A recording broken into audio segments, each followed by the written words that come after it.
ಕರ್ನಾಟಕ ರಾಜ್ಯದ ನೂತನ ಸಿಎಂ ಡಿ.ಕೆ.ಶಿ ಅವರು ಪ್ರಮಾಣ ವಚನ ಸ್ವೀಕಾರ ಮಾಡಿದ ಒಂದು ಮರುದಿನ ಸುದ್ದಿಗೋಷ್ಠಿ ನಡೆಸುವ ಮೂಲಕ ಮಧ್ಯಮ ವರ್ಗದವರಿಗೆ, ಮಿಡಲ್ ಕ್ಲಾಸ್ ಫ್ಯಾಮಿಲಿಯವರಿಗೆ ತುಂಬಾ ಖುಷಿಯಾಗುವಂತಹ ಒಂದು ದೊಡ್ಡ ಗುಡ್ ನ್ಯೂಸ್ ಅನ್ನ, ಭರವಸೆಯನ್ನ ಕೊಟ್ಟರು.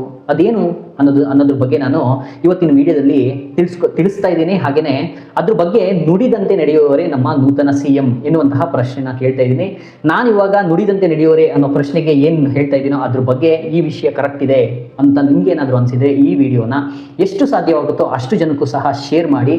ಡಿ.ಕೆ.ಶಿ ಅವ್ರಿಗೆ ಈ ವಿಡಿಯೋ ತಲುಪೋ ರೀತಿ ಶೇರ್ ಮಾಡಿದ್ರು ಸಹ ನನಗೆ ಇನ್ನೂ ಬಹಳ ಒಂದು ಸಂತೋಷ ಆಗುತ್ತೆ. ಯಾಕಂತಂದ್ರೆ ನಾನು ಮಾತಾಡ್ತಾ ಇರೋದೇ ಹಳ್ಳಿ ಜನರಿಗೆ ಈ ಒಂದು ಸೌಲಭ್ಯ ಸಿಗ್ಲಿ ಅನ್ನೋದ್ರ ಬಗ್ಗೆನೇ.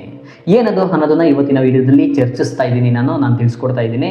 ಸೊ ನೀವಿನ್ನು ನಮ್ಮ ಗುರುಕುಲ ಯೂಟ್ಯೂಬ್ ಚಾನಲ್ನ ಸಬ್ಸ್ಕ್ರೈಬ್ ಮಾಡಿಲ್ಲ ಅಂದರೆ ಈಗಲೇ ಸಬ್ಸ್ಕ್ರೈಬ್ ಮಾಡಿ. ದಿನನಿತ್ಯ ಉದ್ಯೋಗ ಹಾಗೆ ಶಿಕ್ಷಣ ಮಾಹಿತಿ ಅಪ್ಡೇಟ್ಸ್ಗಾಗಿ ಆಗಾಗ ನೋಡ್ತಾ ಇರಿ. ನಮ್ಮ ಚಾನಲ್ನ ಭೇಟಿ ನೀಡಿ ಸಬ್ಸ್ಕ್ರೈಬ್ ಮಾಡಿ. ನಿಮ್ಮ ಅಭಿಪ್ರಾಯ ಅನಿಸಿಕೆಗಳನ್ನ ತಿಳಿಸೋದಕ್ಕೆ ಮರಿಬೇಡಿ. ಸೊ ಬನ್ನಿ, ಹಾಗಿದ್ರೆ ಏನಂದ್ರು ಡಿ.ಕೆ. ಶಿವಕುಮಾರ್ ಅವರು ಅಂತ ನೋಡೋಣ. ಸೊ ಅದಕ್ಕೂ ಮೊದಲು ನಾನೊಂದು ಡಾಟಾ ಹೇಳ್ಬಿಡ್ತೀನಿ. ಆ ಡಾಟದ ಮೇಲೆ ನೀವು ಆಮೇಲೆ ಅರ್ಥ ಮಾಡ್ಕೊಳ್ತೀರಿ ಯಾಕೆ ಈ ವಿಡಿಯೋ ಮಾಡಿದೆ ನಾನು, ಯಾಕೆ ನೂತನ ಸಿಎಂ ಡಿ.ಕೆ.ಶಿ ಅವ್ರನ್ನ ನುಡಿದಂತೆ ನಡೆಯುವವರೇ ನಮ್ಮ ನೂತನ ಸಿಎಂ ಅಂತ ಕೇಳ್ತಾ ಇದ್ದೀನಿ ಅಂತ ಅವಾಗ ನಿಮ್ಗೆ ಅರ್ಥ ಆಗುತ್ತೆ. ಸೊ ಸರ್ಕಾರಿ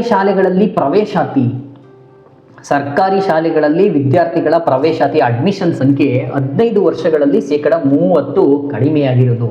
30% ಅಂತ ಹೇಳಿದ್ರೆ 17 ಲಕ್ಷದಷ್ಟು ವಿದ್ಯಾರ್ಥಿಗಳು 15 ವರ್ಷದಲ್ಲಿ ಸರ್ಕಾರಿ ಶಾಲೆಗಳಿಂದ ದೂರ ಉಳಿದಿರೋದು, ಒಂದು ಅಡ್ಮಿಷನ್ ಸಂಖ್ಯೆ ಕಡಿಮೆಯಾಗಿರೋದು. ಅದ್ರ ಜೊತೆಗೆ 2024-2025ನೇ ಶೈಕ್ಷಣಿಕ ವರ್ಷದಲ್ಲಿ 11.7 ಲಕ್ಷ ಮಕ್ಕಳು ದೇಶದಲ್ಲಿ ಶಾಲೆಯಿಂದ ಹೊರಗಿರೋದು. ನಮ್ಮ ಕರ್ನಾಟಕದಲ್ಲೂ ಅತಿ ಹೆಚ್ಚಿನ ಸಂಖ್ಯೆಯಲ್ಲೇ ಇರ್ತಾರೆ.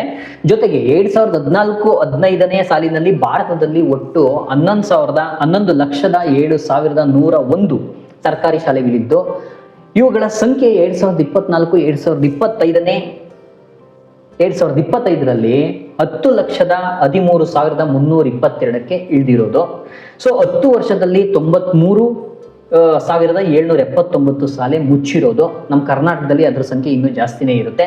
ಸೊ ಇದೇ ಅವಧಿಯಲ್ಲಿ ಖಾಸಗಿ ಶಾಲೆಗಳ ಒಂದು ಸಂಖ್ಯೆ 2,88,164ರಿಂದ ಈ ಒಂದು ಅವಧಿನಲ್ಲಿ 3,31,108ಕ್ಕೆ ಏರಿರೋದು. ಸೊ ಇದಿಷ್ಟು ಡಾಟಾನ ನೀವು ಮೈಂಡಲ್ಲಿ ಇಟ್ಕೊಳ್ಳಿ. ಇವಾಗ ನಾನು ಕೇಳ್ತಾ ಇದ್ದೀನಿ, ನಮ್ಮ ನೂತನ ಸಿಎಂ ಡಿ.ಕೆ.ಶಿ ಅವರು ನುಡಿದಂತೆ ನಡೀತದ ಅಂತ ಕೇಳ್ತಾ ಇದ್ದೀನಿ. ಯಾಕಂದ್ರೆ ಅವರು ಸುದ್ದಿಗೋಷ್ಠಿನಲ್ಲಿ ಒಂದು ಮಾತಿದ್ರು, ನಮ್ಮ ಹಳ್ಳಿಯ ಜನರು ನಗರಗಳಿಗೆ ವಲಸೆ ಬರುವುದರ ಒಂದು ಸಂಖ್ಯೆ ದಿನೇ ದಿನೇ ಹೆಚ್ಚಾಗ್ತಿದೆ. ಏನಕ್ಕೆ ಬರ್ತಾ ಇದ್ದಾರೆ ಅಂದರೆ ಅವ್ರ ಮಕ್ಕಳಿಗೆ ಒಳ್ಳೆ ಎಜುಕೇಶನ್ ಕೊಡಿಸ್ಬೇಕು ಅಂತೇಳಿ ವಲಸೆ ಬರ್ತಿದ್ದಾರೆ, ತುಂಬ ವಲಸೆ ಬರ್ತಿದ್ದಾರೆ. ಇದಕ್ಕೊಂದು ಒಳ್ಳೆ ಸೌಲಭ್ಯನ ನಾವು ಕಂಡಿಡಿಬೇಕು, ಒಳ್ಳೆ ಸೌಲಭ್ಯ ಕೊಡಬೇಕು ಅಂತ ಹೇಳಿದರು. ಅದ್ರ ಜೊತೆಗೆ ನಾನೊಂದು ದೊಡ್ಡ ಪ್ಲಾನ್ ಇಟ್ಕೊಂಡಿದ್ದೀನಿ, ತುಂಬಾ ವರ್ಷಗಳ ಒಂದು ಕನಸು ಇದು ನನಗೆ ಅಂತೇಳಿ ಅವರು ಮಾತನ್ನ ಮುಂದುವರಿಸಿ ಹೇಳಿದ್ರು. ಪ್ರತಿಯೊಂದು ಗ್ರಾಮ ಪಂಚಾಯತಿ ಲೆವೆಲ್ನಲ್ಲಿ ಯೂತ್ಗಳ ಒಂದು ಭಾರತ್ ಜೋಡೋ ಯುವಕರ ಗ್ರೂಪ್ ಅಂತೇಳಿ ಮಾಡಬೇಕು ಅಂತ ಹೇಳಿದ್ರು.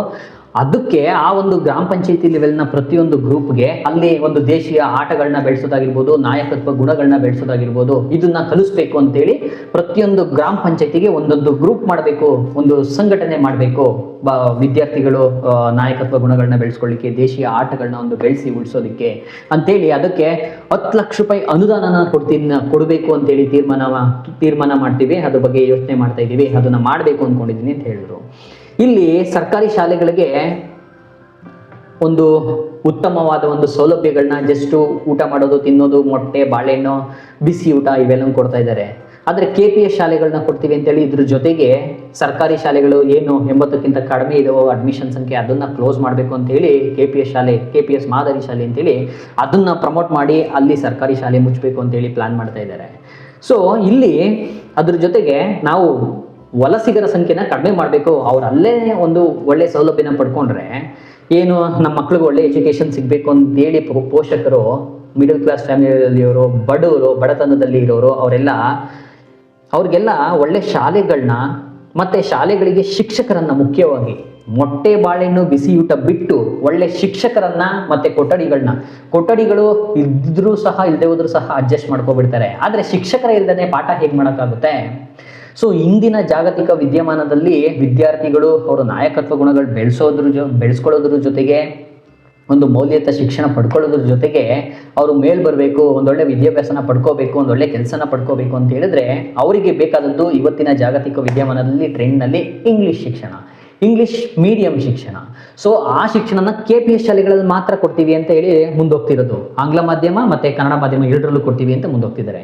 ಆದರೆ ಇರುವಂತಹ ಶಾಲೆಗಳಿಗೆ ಕನ್ನಡ ಟೀಚರ್ಸ್ಗಳನ್ನು ಎಲ್ಲರನ್ನು ಕೊಟ್ಟು, ಹಾಗೆಯೇ ಭರ್ತಿಯಾಗದೆ ಉಳಿದಿರುವಂತಹ 60,000ಕ್ಕೂ ಹೆಚ್ಚು ಸರ್ಕಾರಿ ಶಾಲಾ ಶಿಕ್ಷಕರ ನೇಮಕಾತಿಯನ್ನು ಮಾಡಿದ್ರೆ, ಜೊತೆಗೆ ಶಾಲೆಗಳಲ್ಲಿ ಉತ್ತಮವಾದ ಶಿಕ್ಷಣವನ್ನು ಕೊಟ್ಟರೆ, ಇವ್ರೇನು 10 ಲಕ್ಷ ರೂಪಾಯಿ ಕೊಡ್ತೀನಿ ವರ್ಷಕ್ಕೆ ಬರೀ ಅದೊಂದು ಗ್ರೂಪ್ ಮಾಡಲಿಕ್ಕೆ ಗ್ರಾಮ ಪಂಚಾಯತಿ ಲೆವೆಲಲ್ಲಿ ಅಂತ ಹೇಳಿದಾರೋ ಸುದ್ದಿಗೋಷ್ಠಿ ಮೂಲಕ, ಅದೇ 10 ಲಕ್ಷ ಅನುದಾನ ಕೊಡೋದ್ರ ಬದಲು ಸರ್ಕಾರಿ ಶಾಲೆಗಳಲ್ಲೇ ಒಂದು ಉತ್ತಮವಾದ ಪಠ್ಯಕ್ರಮವನ್ನು ಕೊಟ್ಟು ಉತ್ತಮವಾದ ಶಿಕ್ಷಕರನ್ನ ಅಲ್ಲಿಗೆ ನೇಮಕಾತಿ ಮಾಡಿದ್ರೆ, ಸರ್ಕಾರಿ ಶಾಲಾ ಶಿಕ್ಷಕರನ್ನ ನೇಮಕಾತಿ ಮಾಡಿದ್ರೆ, ಜೊತೆಗೆ ಇಂಗ್ಲಿಷ್ ಶಿಕ್ಷಣವನ್ನು ಕೊಟ್ಟರೆ, ಸರ್ಕಾರ ಇರುವಂತಹ ಕಟ್ಟಡಗಳಲ್ಲೇ ಇದಕ್ಕೆ ಬೇರೆ ಬೇರೆ ಫೆಸಿಲಿಟಿ ಕೊಟ್ಟು ಉದ್ಧಾರ ಮಾಡೋದ್ರ ಬದಲು ಅದೇ ಅನುದಾನನ ಇಲ್ಲಿ ಶಾಲಾ ಶಿಕ್ಷಕರ ನೇಮಕಾತಿ, ಶಾಲೆಗಳ ಕಟ್ಟಡಗಳ ನಿರ್ಮಾಣ, ಹಾಗೆಯೇ ಸುಸ್ಥಿತಿಗಾಗಿ ಒಂದು ಅನುದಾನವನ್ನು ಬಿಡುಗಡೆ ಮಾಡಿ ಇದು ಮಾಡಿದ್ರೆ, ಶಾಲೆಗಳಲ್ಲೇ ಮಕ್ಕಳು ಒಂದು ಹೆಚ್ಚು ವಿದ್ಯಾರ್ಥಿಗಳು ಒಂದು ಕಡೆ ಇದ್ದಷ್ಟು ಚೆನ್ನಾಗಿ ಶಿಕ್ಷಕರು ಅದೊಂದು ಗುಂಪನ್ನ ಚೆನ್ನಾಗಿ ಬೆಳವಣಿಗೆ ಮಾಡ್ತಾರೆ. ಸಾಂಸ್ಕೃತಿಕ ಚಟುವಟಿಕೆ ಆಗಲಿ, ಕ್ರೀಡೆ ಆಗಲಿ,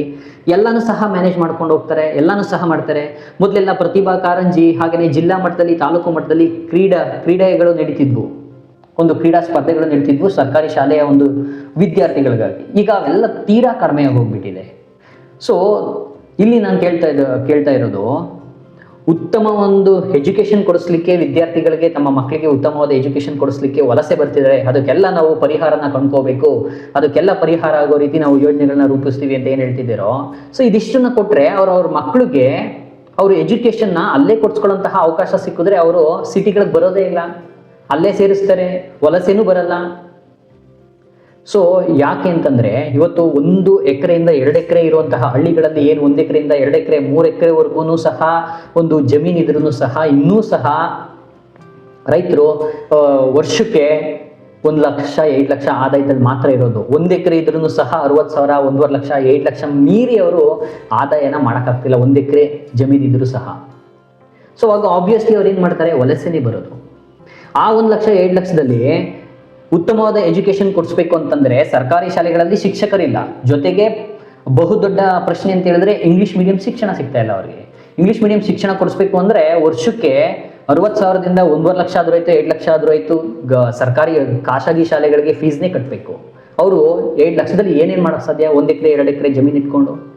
ಆಬ್ವಿಯಸ್ಲಿ ಅವ್ರು ಬರೋದು ವಲಸೆನೆ. ಆಬ್ವಿಯಸ್ಲಿ ಅವರು ಉದ್ಯೋಗಕ್ಕಾಗಿ ಮುಖ ಮಾಡೋದು ಸಿಟಿಗಳ ಕಡೆ, ಮೆಟ್ರೋಪಾಲಿಟನ್ ಸಿಟಿಗಳ ಕಡೆನೇ, ದೊಡ್ಡ ದೊಡ್ಡ ನಗರಗಳ ಕಡೆನೇ. ಸೊ ಅದೇ ನೀವು ಶಿಕ್ಷಣನ ಮುಖ್ಯವಾಗಿ ಕಾನ್ಸಂಟ್ರೇಟ್ ಮಾಡಿ ಸರ್ಕಾರಿ ಶಾಲೆಗೆ ಈ ಒಂದು ಬೆನಿಫಿಟ್ಸ್ಗಳನ್ನ ಕೊಟ್ಟರೆ, ಅವ್ರು ಆಬ್ವಿಯಸ್ಲಿ ಶಿಕ್ಷಣದ ಒಂದು ತಮ್ಮ ಮಕ್ಕಳ ಒಂದು ಶಿಕ್ಷಣದ ಹೊರೆ ಒಂದು ಅವ್ರಿಗೆ ತೆಗ್ಬಿಟ್ರೆ ಬೇರೆ ಎಲ್ಲ ಒಂದು ಅವ್ರು ವಲಸೆನೂ ಬರಲ್ಲ. ಜೊತೆಗೆ ಅವರು ಸಹ ಆರಾಮಾಗಿ ಹೋಗ್ತಾರೆ, ಆರಾಮಾಗಿ ಇರೋ ಇದರಲ್ಲಿ ಜಮೀನಲ್ಲಿ ವ್ಯವಸಾಯ ಮಾಡಿಕೊಂಡು ಆರಾಮ್ಸೆ ಹೋಗ್ತಾರೆ. ಆ 1 ಲಕ್ಷದಲ್ಲಿ 50,000 ಹೊರೆ ಆದರೂ ಕಡಿಮೆ ಆದ್ರೂ, 50,000 ವರ್ಷಕ್ಕೆ 50,000 ಹೊರೆ ಕಡಿಮೆ ಆದ್ರೂ, ಅಡ್ಮಿಷನ್ ಫೀಸು, ಆ ಫೀಸು ಈ ಫೀಸು ಅಂತೇಳಿ ಕಡಿಮೆ ಆದ್ರೂ ಅವರಲ್ಲೇ ಎಲ್ಲ ನಿಭಾಯಿಸ್ಕೋತಾರೆ. ಸೊ ಆದ್ರಿಂದ ನಾನು ಕೇಳ್ತಾ ಇದ್ದೀನಿ, ಸೊ ಈ ಒಂದು ವಿಡಿಯೋ ಮೂಲಕ ಕೇಳ್ತಾ ಇದ್ದೀನಿ, ಈ ಮಾಹಿತಿ ನಿಮಗೆ ಸರಿ ಅನಿಸಿದ್ರೆ ನೀವು ಸಹ ಕಾಮೆಂಟ್ನಲ್ಲಿ ನುಡಿದಂತೆ ನಡೆಯುವವರೇ ನೂತನ CM DK ಶಿವಕುಮಾರ್ ಸರ್ ಅವರು ಅಂತ ಹೇಳಿ ನೀವು ಕಮೆಂಟ್ ಹಾಕಿ, ಜೊತೆಗೆ ಈ ವಿಡಿಯೋನ ಎಷ್ಟು ಸಾಧ್ಯವಾಗುತ್ತೋ ಅಷ್ಟು ಶೇರ್ ಮಾಡಿ ಅಂತ ಹೇಳ್ತಾ ನಾನು ಈ ವಿಡಿಯೋನ ಇಲ್ಲಿಗೆ ಮುಗಿಸ್ತಾ ಇದ್ದೀನಿ.